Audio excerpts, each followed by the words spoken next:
Chapter 8 of Anna Karenina, Book 4, by Leo Tolstoy. Translated by Constance Garnett. This recording is in the public domain. Recording by Marianne. Alexey Alexandrovitch, on coming back from church service, had spent the whole morning indoors. He had two pieces of business before him that morning. First, to receive and send on a deputation from the native tribes which was on its way to Petersburg and now at Moscow. Secondly, to write the promised letter to the lawyer. The deputation, though it had been summoned at Alexey Alexandrovitch's instigation, was not without its discomforting and even dangerous aspect, and he was glad he had found it in Moscow. The members of this deputation had not the slightest conception of their duty and the part they were to play.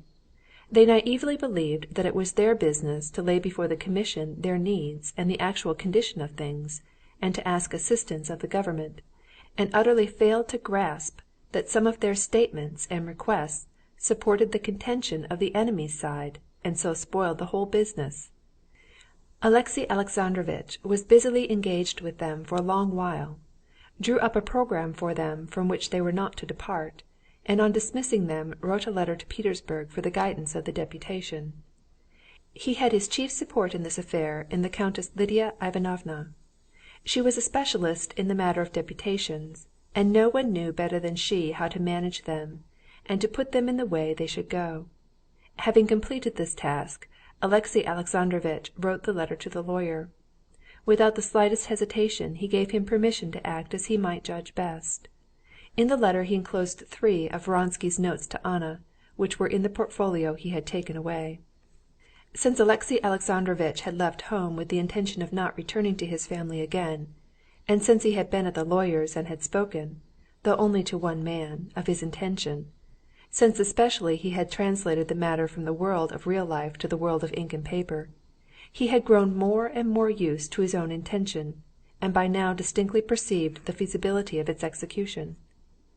He was sealing the envelope to the lawyer when he heard the loud tones of Stepan Arkadyevitch's voice. Stepan Arkadyevitch was disputing with Alexey Alexandrovitch's servant and insisting on being announced. "No matter," thought Alexey Alexandrovitch, "so much the better. I will inform him at once of my position in regard to his sister, and explain why it is I can't dine with him." "Come in," he said aloud, collecting his papers and putting them on the blotting paper.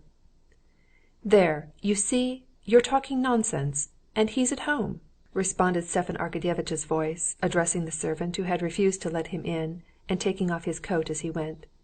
Oblonsky walked into the room. "Well, I'm awfully glad I found you, so I hope...." Stepan Arkadyevitch began cheerfully. "I cannot come," Alexey Alexandrovitch said coldly, standing and not asking his visitor to sit down. Alexey Alexandrovitch had thought to pass at once into those frigid relations in which he ought to stand with the brother of a wife against whom he was beginning a suit for divorce.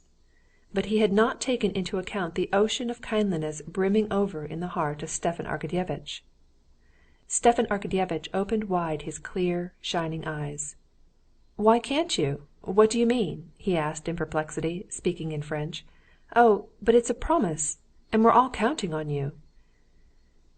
"I want to tell you that I can't dine at your house, because the terms of relationship which have existed between us must cease." "How? How do you mean? What for?" said Stepan Arkadyevitch with a smile. "Because I am beginning an action for divorce against your sister, my wife. I ought to have...." But before Alexey Alexandrovitch had time to finish his sentence, Stepan Arkadyevitch was behaving not at all as he had expected. He groaned and sank into an armchair. "No, Alexey Alexandrovitch, what are you saying?" cried Oblonsky, and his suffering was apparent in his face. "It is so." "Excuse me, I can't believe it." Alexey Alexandrovitch sat down, feeling that his words had not had the effect he anticipated, and that it would be unavoidable for him to explain his position, and that, whatever explanations he might make, his relations with his brother-in-law would remain unchanged. "Yes, I am brought to the painful necessity of seeking divorce," he said. "I will say one thing, Alexey Alexandrovitch. I know you for an excellent, upright man. I know Anna. Excuse me, I can't change my opinion of her, for a good and excellent woman. And so, excuse me, I cannot believe it. There is some misunderstanding," said he. "Oh, if it were merely a misunderstanding!" "Pardon, I understand," interposed Stepan Arkadyevitch. "But of course, one thing, you must not act in haste. You must not act in haste." "I am not acting in haste," Alexey Alexandrovitch said coldly. "But one cannot ask advice of anyone in such a matter. I have quite made up my mind." "This is awful!" said Stepan Arkadyevitch. "I would do one thing, Alexey Alexandrovitch. I beseech you, do it," he said. "No action has yet been taken, if I understand rightly. Before you take advice, see my wife, talk to her. She loves Anna like a sister. She loves you, and she's a wonderful woman. For God's sake, talk to her. Do me that favor, I beseech you." Alexey Alexandrovitch pondered, and Stepan Arkadyevitch looked at him sympathetically, without interrupting his silence. "You will go to see her?" "I don't know. That was just why I have not been to see you. I imagine our relations must change." "Why so? I don't see that. Allow me to believe that apart from our connection you have for me, at least in part, the same friendly feeling I have always had for you, and sincere esteem," said Stepan Arkadyevitch, pressing his hand. "Even if your worst suppositions were correct, I don't, and never would, take on myself to judge either side, and I see no reason why our relations should be affected. But now, do this, come and see my wife." "Well, we look at the matter differently," said Alexey Alexandrovitch coldly. "However, we won't discuss it." "No, why shouldn't you come today to dine anyway? My wife's expecting you. Please do come, and above all, talk it over with her. She's a wonderful woman. For God's sake, on my knees, I implore you." "If you so much wish it, I will come," said Alexey Alexandrovitch, sighing. And, anxious to change the conversation, he inquired about what interested them both, the new head of Stepan Arkadyevitch's department, a man not yet old, who had suddenly been promoted to so high a position.